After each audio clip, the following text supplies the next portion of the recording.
Sad ćemo raditi jedan challenge zvani Coca-Cola i Mentos. Biće dobar challenge, kao što su mi svi rekli u komentarima. To uradi, moment ako smiješ, uradi ako smiješ. Ja rekao kao što da uradim, kao šta će biti, oni kažu kao, pa biće malo, prskat ćete po faci, ali neće mnogo. Ja kao, jo bože, ja kao perverzan, sad kao šta će me prskati po faci. Kada ono sjetim se, da, samo pena od Coca-Cola, ne više ništa drugo. Verati.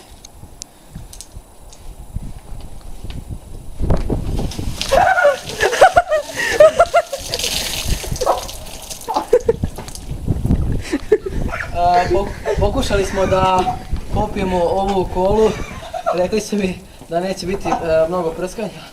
Pa, hvala vam što ste mi to rekli, hvala vam što ste mi to rekli.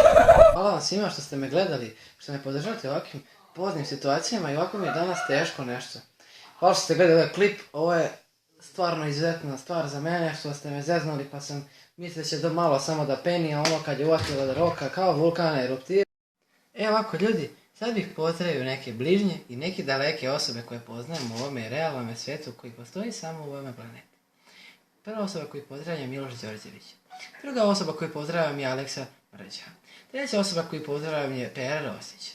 Četvrta osoba koju pozdravljam je Milica Rodić.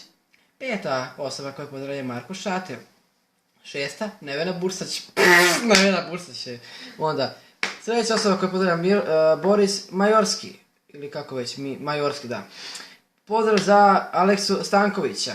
Pozdrav za Ivana Antonijevića. Pozdrav za Branislava Sladoka, Roberta Mravika. I pozdrav za moju razrednu, najlepšu razrednu, Danijelu Havran. Pozdrav svi ljudi moji. Saženo onako. Sada ćemo uraditi jedan challenge. Sada ćemo uraditi jedan challenge zvani...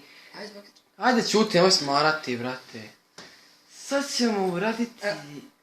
Ajde što smara, brate. Ajde, nemoj smarati. Coca-Cola Mentos Challenge. Challengerat ćemo se mi i bit ćemo challengeri. Hvala vam što ćete gledati ovaj klip.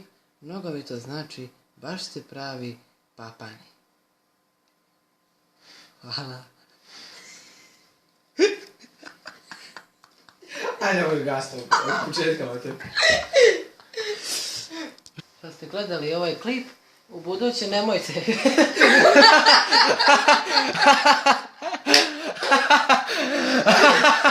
Ovo je povedilo. Podađete malo umni.